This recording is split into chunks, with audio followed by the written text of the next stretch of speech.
and that's a, I mean, like you say, schools have moved like that as well.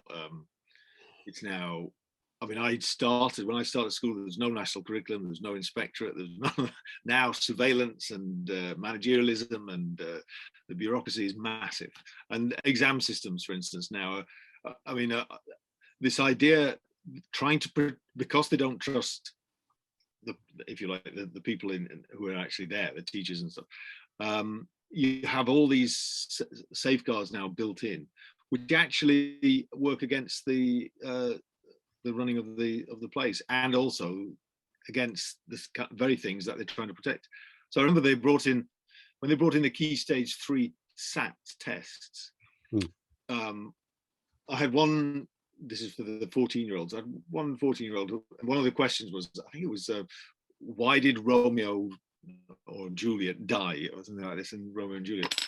And this person gave a very, very erudite, smart answer, but you were given a criteria list of what the answer had to be, and you had to tick one of them, and it didn't fit into any of them, and so she got nothing. So the very, very bright students were failing these exams, and the very moderate ones that were just painting by numbers type thinking, they were doing really well.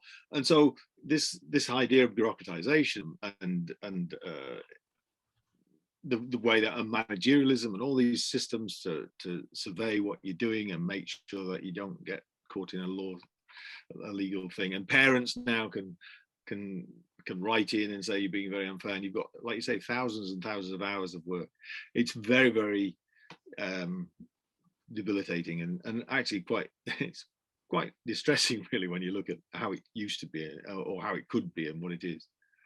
Well, the painting by numbers is exactly a painting by numbers, because I remember even with my granddaughter looking at an essay she was doing at her sixth form college on Marx or something like this, and I was surprised where the ways have been marked. It's just been marked with ticks down the margin. And I said, what are these? And she said, these are, I will get marks for each tick. Yeah.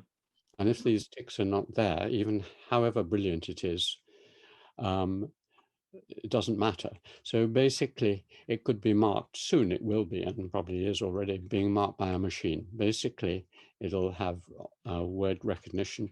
And if you have mentioned these 10 points, then you get a good mark. And if you've mentioned something else which the machine doesn't know about and isn't interested in, then you get nothing.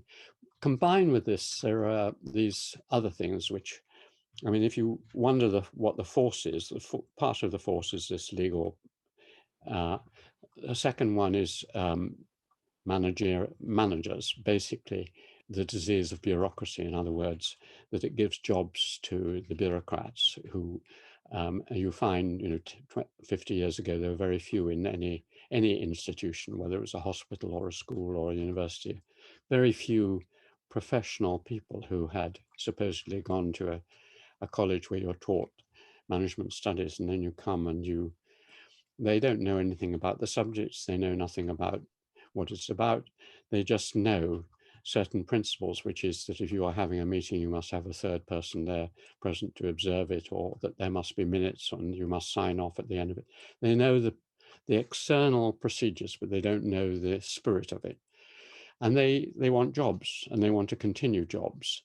And so basically they create needs for themselves by introducing, and if some department fails to live up to the standards which they've created, then they're punished for it.